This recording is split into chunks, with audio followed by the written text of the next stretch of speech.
everyone! Welcome back again dito sa ating vlog, and for today's video, samahan niyo ako. I am currently feeding my baby. So, patulog na siya and it's already 9:30. So, after nito, manliligo lang ako. Yun yung usual na routine namin. Mga 6 PM, nagdedede na siya, then patutulugin natin. And kapag magising na siya, another feeding. And after that, then dun lang ako maliligo. So, reality of having a baby.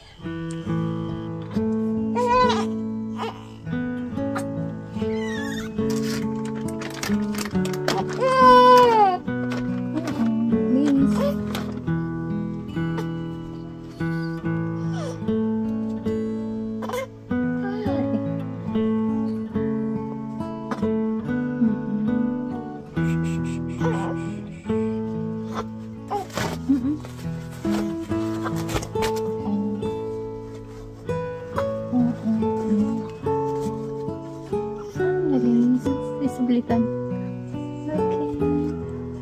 Okay.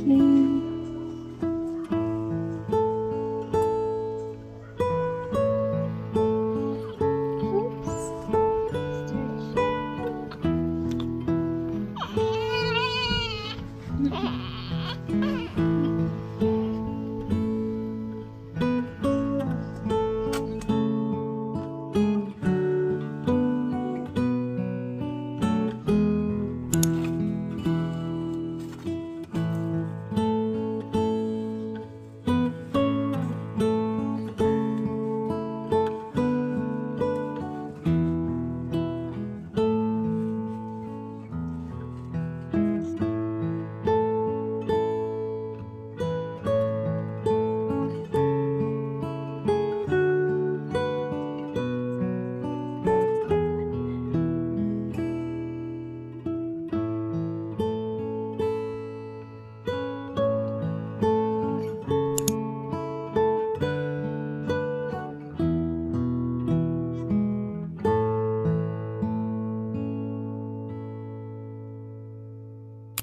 Digos kawan? Digos. Digos. Dede? Dede? Are you hungry? Are you hungry?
Ayan guys, kakatapos ko lang patulugin si baby. And ang ingay dito sa amin talaga. So, anyway. So, ito ang reality ng my newborn. Ayan, so ang ginagawa ko kapag tulog siya, sinasabayan ko kasi sa gabi medyo napupuyat talaga kami. Currently, ini-edit ko yung isang video natin na hopefully matapos ko siya by the end of the day para ma-upload na din natin. So, ayan guys. See you later. Mag-snack muna tayo. One thing pala sa breastfeeding, lagi akong gutom. Sobra. So, kailangan ko ng snack. I always request Hubs na magdala ng snacks kapag galing siyang labas. Naging paborito ko na itong sponge. May mga fruits naman dyan, pero may mga ganito din tayo.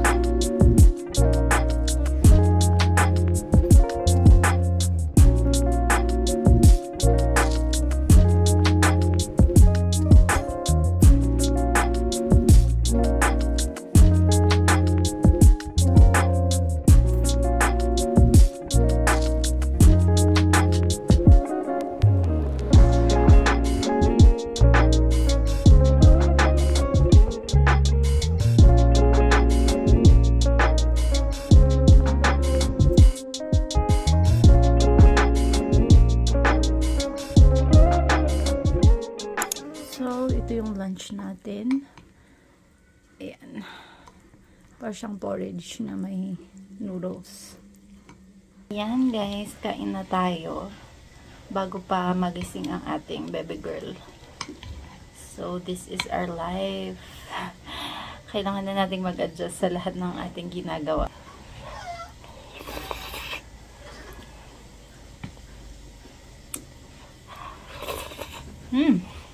By the way, malamig ngayon. And katatapos lang ng bagyo. So, ayun. Hope everyone is safe. And here we go.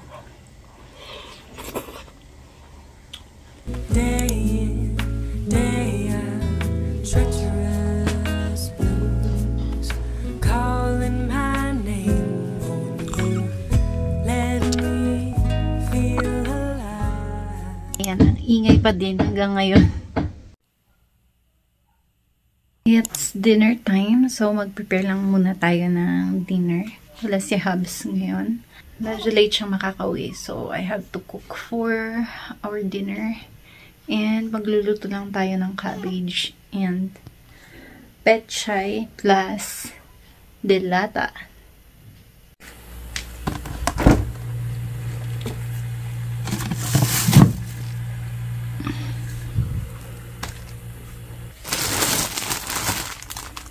Masisira to, so kailangan na nating lutuin din.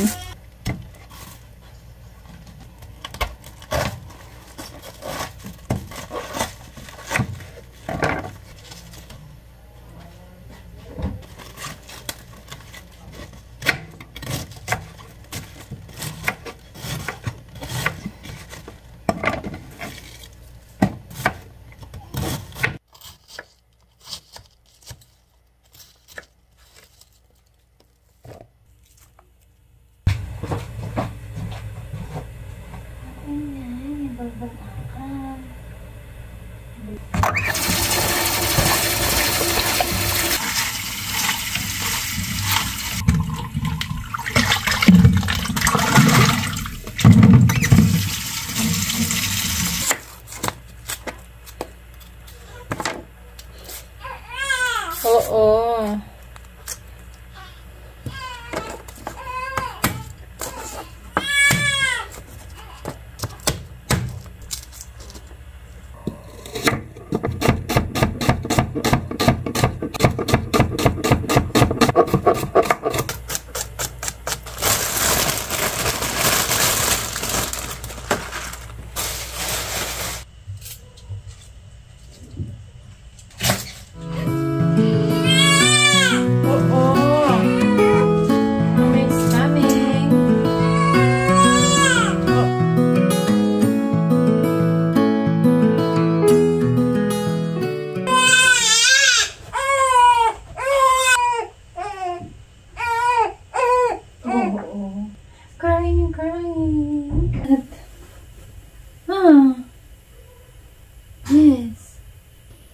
So, this is the life of a mom. Kailangan muna nating itigil yung pag-prepare. Kasi, ang bebe natin ay gustong magpa-bebe. So? So, ayun guys. Iluluto ko lang naman yan for dinner. Igigisa ko lang. Tapos, imimix ko yung sa ito, yung stout na yan. This reminds me of my childhood kasi usually kapag wala na talagang magluluto sa amin, ito yung binubuksan namin. And imimix natin siya sa gulay kasi masarap siya kapag dun sa gulay siya na mix. Anyway, hi! Kat mo magpakarga. No. No.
finally, nakaluto na tayo. So, kain na tayo, guys.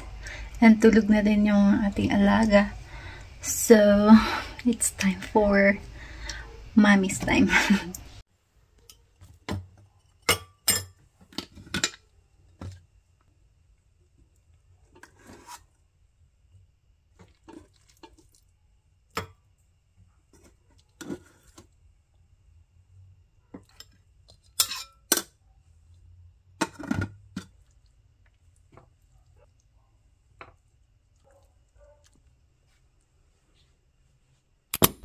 Kain tayo. So, ganito yung mommy style. Very quick. Very quick time to eat.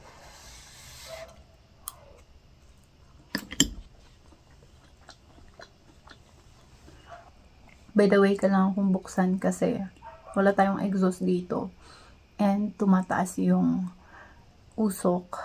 Kaya dito sa baba namin, pinapatulog muna si baby if magluluto kami. Para hindi siya masuffocate.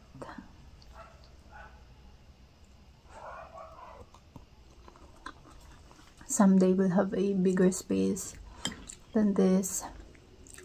Praying for it.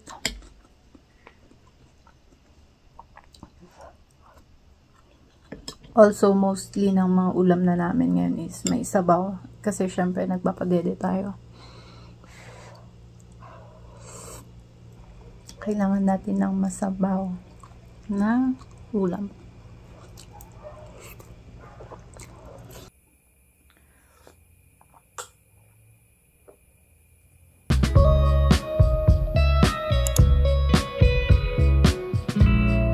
This is the reality of having a newborn baby. And so far naman, medyo nag-adapt na din ako sa puyat, ganyan. And sabi nga nila, i-enjoy natin yung ganitong stage kasi once lang siyang dadaan. And I know medyo mahirap. Pero, yeah, that's how it is. And thank you so much sa pagsama niyo sa akin. And maliligo na ako after nito. Once na dumating si Hubs kasi medyo nagigising kasi siya. Natataon pa na kapag maliligo na ako, tsaka siya nagigising. So, ayun lang guys. See you on our next one.